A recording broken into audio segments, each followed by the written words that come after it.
감사가 넘치는 축복의 시간입니다. 우리 아침 예배로 하나님 앞에 함께 나가겠습니다.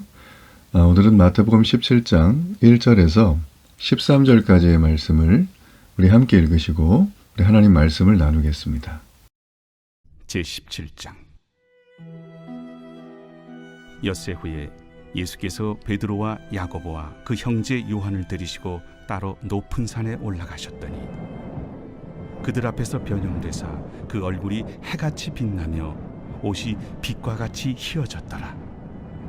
그때 모세와 엘리야가 예수와 더불어 말하는 것이 그들에게 보이거늘 베드로가 예수께 여쭈어 이르되, 주여, 우리가 여기 있는 것이 좋사오니 만일 주께서 원하시면 내가 여기서 초막 셋을 쥘때 하나는 주님을 위하여, 하나는 모세를 위하여, 하나는 엘리야를 위하여 하리이다. 말할 때 호련히 빛난 구름이 그들을 덮으며 구름 속에서 소리가 나서 이르시되, 이는 내 사랑하는 아들이요 내 기뻐하는 자니 너희는 그의 말을 들으라. 제자들이 듣고 엎드려 심히 두려워하니 예수께서 나와 그들에게 손을 빼시며 일어나라, 두려워하지 말라. 제자들이 눈을 들고 보매 오직 예수 외에는 아무도 보이지 아니하더라. 그들이 산에서 내려올 때 예수께서 명하여 이르시되, 인자가 죽은 자 가운데서 살아나기 전에는 본 것을 아무에게도 이르지 말라. 그러면 어찌하여 서기관들이 엘리야가 먼저 와야 하리라 하나이까? 엘리야가 과연 먼저 와서 모든 일을 회복하리라. 내가 너희에게 말하노니 엘리야가 이미 왔으되 사람들이 알지 못하고 임의로 대우하였도다. 인자도 이와 같이 그들에게 고난을 받으리라. 그제서야 제자들이 예수께서 말씀하신 것이 세례 요한인 줄을 깨달으니라. 이 땅의 성도는 이제 앞으로 완성될 천국을 소망하면서 지금 이 천국의 백성으로 살아가는 것에 모든 삶의 에너지를 집중을 해야 됩니다. 천국은 죽어서 가는 어떤 특정한 장소가 아닙니다. 천국은 지금 이 시간 내가 우리 주 예수님께서 보내신 성령님과 함께 그분의 말씀에 순종하고 그분의 주권을 따라 걸어가는 것, 이게 바로 천국의 삶입니다. 그래서 하나님의 주권이 임하는 곳은 장소를 불문하고 다 천국입니다. 천국의 개념을 바로 알아야 하나님의 통치에 순종하고 하나님의 백성으로, 천국의 백성으로 살아갈 수가 있습니다. 오늘 이 본문의 말씀에는 이 가이사랴 빌립보에서 예수님은 장차 십자가에 죽으시고 부활하실 것을 제자들에게 예고하셨습니다. 자, 여러분, 이 지역이 너무나 중요한데 이 가이사랴 빌립보는 황제에게 은혜를 입은 도시입니다. 그래서 이 가이사랴라고 하는 이 이름 자체가 황제의 도시라는 뜻이죠. 여기에는 어떤 것이 있냐면 모든 세상에 이 당시에 유행하는 신들은 다 총집합되어 있습니다. 완전히 그냥 팔도에 다 모여 있는 거죠. 여기에는 심지어 황제를 숭배하는 신전까지 있었어요. 그러니까 로마에서 볼 때 이 식민지였지만 빌립보가 얼마나 로마의 마음에 들었겠습니까? 그리고 다른 식민지 도시나 국가들에도 이렇게 황제를 잘 숭배하면 이 최첨단 도시로 내가 만들어주겠다, 이런 어떤 보여주는 하나의 이 선전용 도시였습니다. 그러니까 여기는 당시에 최첨단 수로라든지 상하수도 시설, 주택, 여러 가지 기업들이나 어떤 비즈니스의 마켓들이 쫙 그냥 들어선 곳이었어요. 그래서 우리로 말하면 뉴욕에 가고 싶다, 이런 거죠. 서울에 무조건 가야 한다라는 것입니다. 자, 이런 가이사랴 빌립보에 예수님은 제자들과 함께 갔어요. 베드로와 야고보와 형제 요한을 데리고 그곳에서 따로 높은 산에 올라가셨습니다.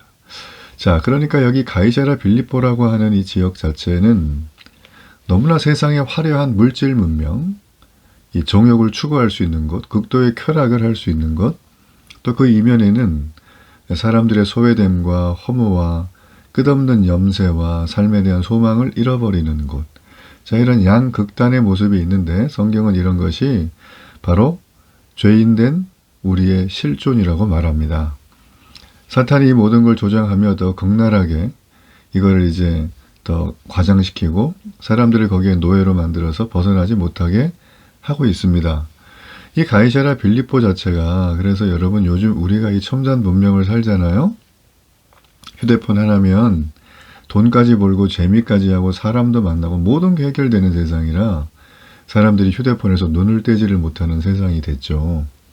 이 가이사랴 빌립보에 당시에 저 갈릴리 촌놈 출신들이 쭉 가가지고 그 화려한 도시 문명을 보면서 예수님께서 뭔가 얘기하실 때 참 얼마나 많이 이렇게 걸리는 게 많았을까요? 주변에 눈도 막 돌아가고, 그죠?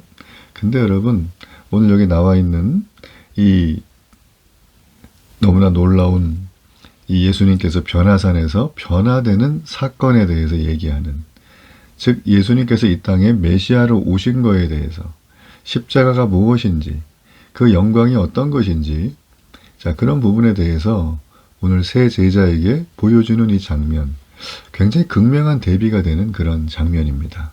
오늘 우리가 이 물질 문명, 현대 문명에서 우리가 살아가면서 신앙이 나와 무슨 상관이 있는가? 교회 다니면 좋은 말 좀 하고 뭐 1시간 앉아있다 오고, 뭐 애들은 주일학교 좀 나갔다 오고, 성도들하고 대면대면하게 그냥 띄엄띄엄 대화하고, 그러면 아무런 의미가 없죠.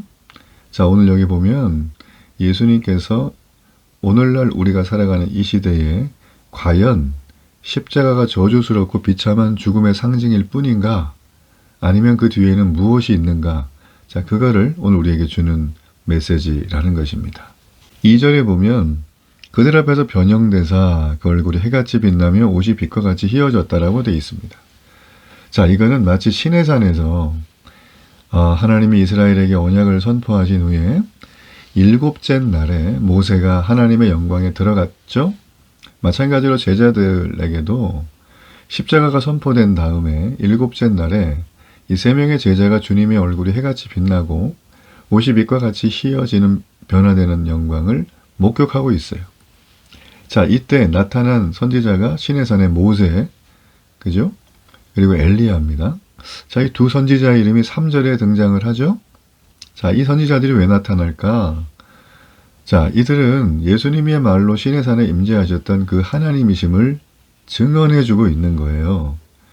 그러니까 베드로가 초막을 짓겠다고 한 거는요, 이스라엘이 광야 생활을 마치고 약속의 땅, 곧 하나님 나라에 들어간 것을 기념하는 절기가 초막절인데 이 초막과 연결이 되죠.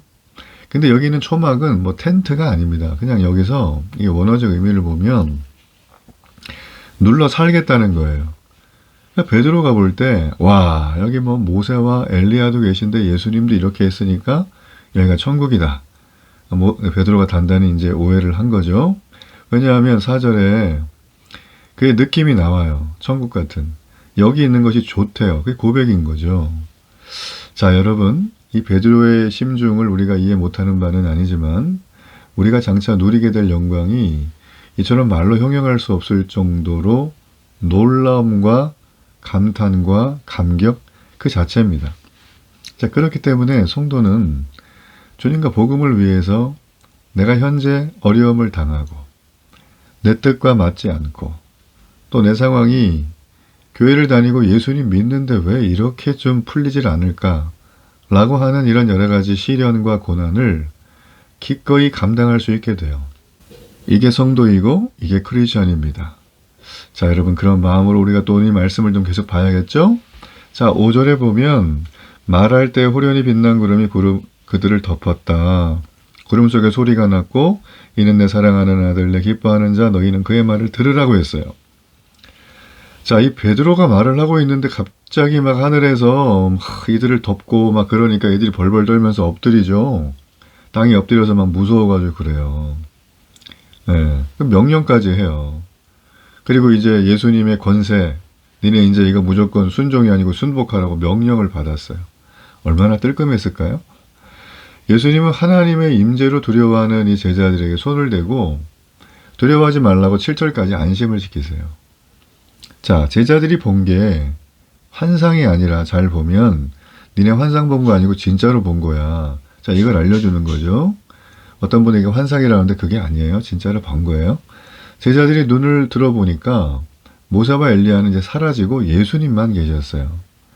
자, 구약을 상징하는 대표적인 두 선지자라고 하면 모세와 엘리야인데 그들은 예수님과 함께 있다가 뒤로 사라졌습니다. 자, 이제부터 제자인 그들이 봐야 될 대상은 오직 예수님뿐이라는 거죠. 모세와 엘리야를 기다리면 안 됩니다. 우리는 눈앞에 있는 예수님을 봐야 해요. 내게 다가오신 구원자 예수님을 봐야 합니다. 그래서 우리는 예수님의 제자가 돼야 되지 교회의 제자가 돼도 안 되고 내가 좋아하는 어떤 신앙인의 제자가 되어서도 안 되고 목회자의 제자가 되어서도 안 됩니다. 그들이 우리의 멘토가 되어서 이끌어 줄 수는 있지만 우리는 그들의 어깨를 기쁨과 감사함으로 잘 밟고 다음 단계로 도약해야 돼요. 그러면서 내가 받은 이 영적인 멘토링을 다른 멘티들을 만나서 또 해주는 그런 상황을 계속 반복해 가는 것. 그게 신앙생활이고요.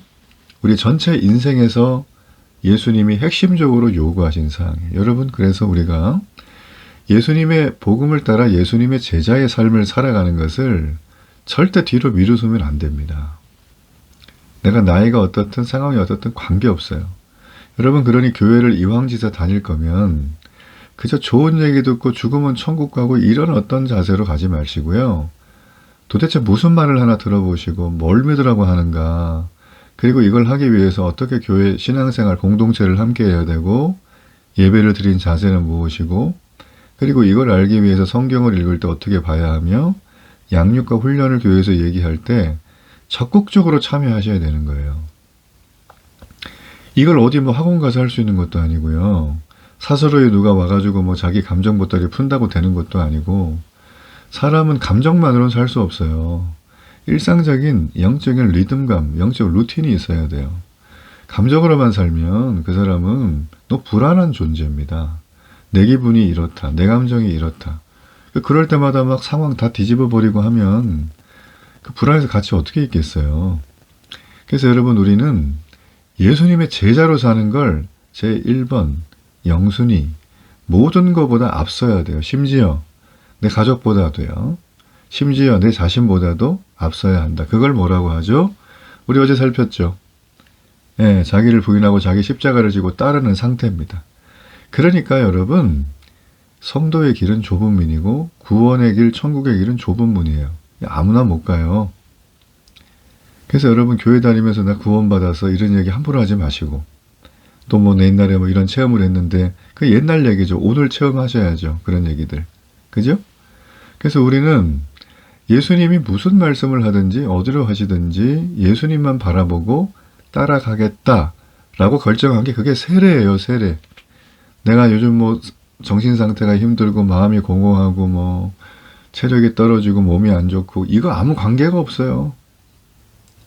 아니, 그럼 로마 콜리세움에서 사자밥이 됐던 그 초대교회 당시에 이 정도 풍성한 복음까지도 모르고 이런 어떤 지적인 어떤 이해 없이 주님을 만났던 감격과 은혜, 성령의 임재를 통해서 날마다 기도하고 영적인 텐션을 올리며 루틴하게 살았던 그들이 콜로세움에서 사자밥이 될 때 그들은 아무 생각이 없었을까요?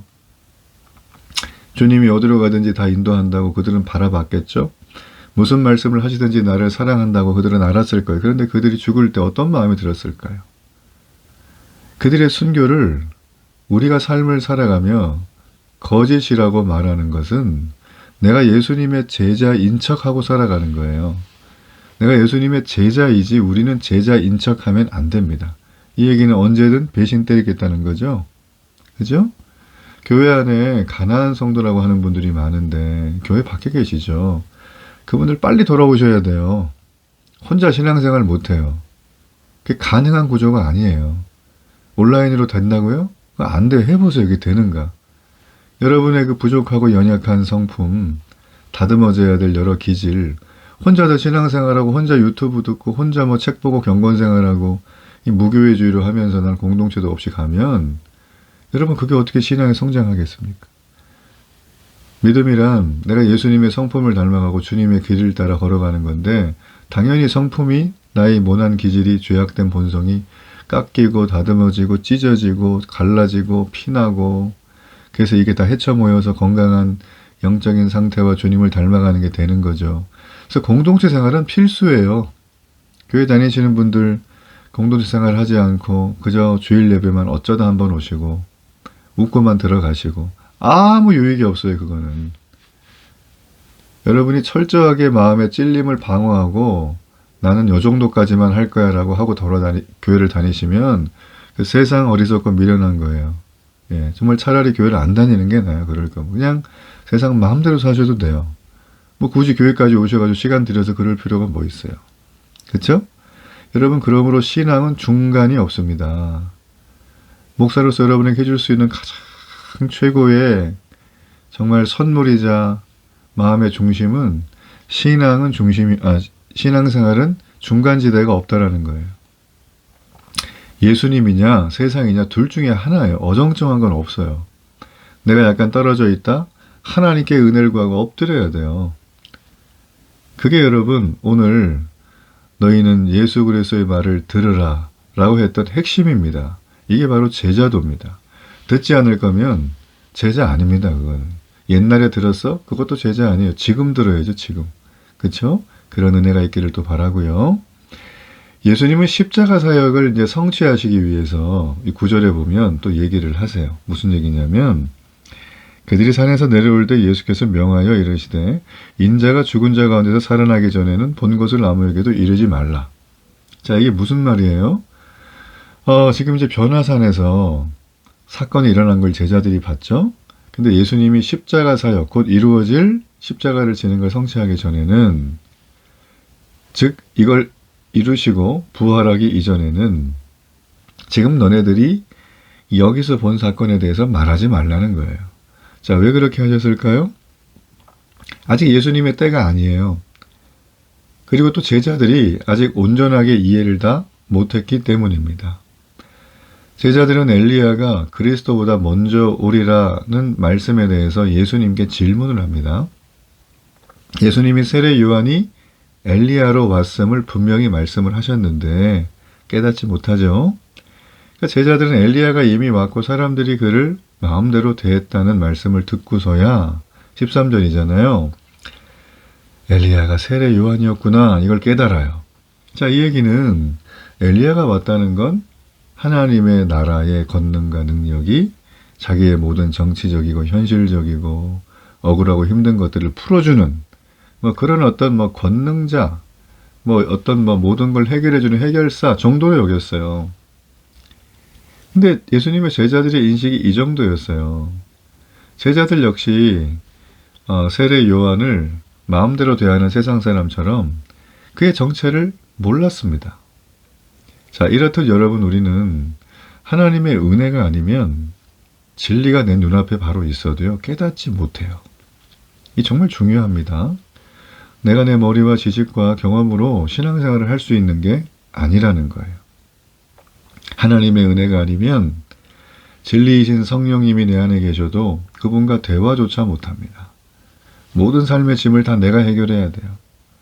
여러분, 그러므로 진리가 내게 왔는지 그걸 알기 위해선 겸손하게 주님의 인도하심을 따라가겠다고 하는 그런 순종의 마음이 우리에게 너무나 필요하다라는 것입니다. 예수님은 본인의 영광을 드러내셨는데 그 영광이 십자가의 길이었어요. 십자가는 절대 패배와 수치와 이 조롱의 길이 아닙니다. 우리를 구원하기 위해서 우리의 죄를 그렇게 받으신 것뿐이에요. 이 예수님이 부활하시고 이 땅에 하나님의 은혜로 진리가 가리워진 자들 중에 택함받은 그들을 이끌어 가실 것입니다. 여러분, 우리는 이 주님의 말씀을 지금 듣고 있다면 우리의 마음을 고쳐 먹어야 합니다. 주님의 은혜로 오늘 진리가 내 눈앞에서 보이게 해달라고 주님 앞에 구해야 됩니다. 제자라면 그의 말을 들어야 합니다. 어디로 가든지 순종하고 걸어가겠습니다. 붙들고 하나님께 가야 합니다. 이 땅에 여기가 좋습니다. 눌러 앉는 건 그거는 천국을 바라보는 성도의 모습이 아닙니다. 오늘도 제자로서 주님 가신 이 십자가의 길을 담대하게 지고 기쁨으로 걸어가는 이 하루가 되길 주의 이름으로 축복합니다. 결단의 기도를 드립니다. 살아계신 하나님, 오늘도 담대히 주의 십자가 지고 걸어가게 하소서. 예수님의 이름으로 기도합니다. 아멘.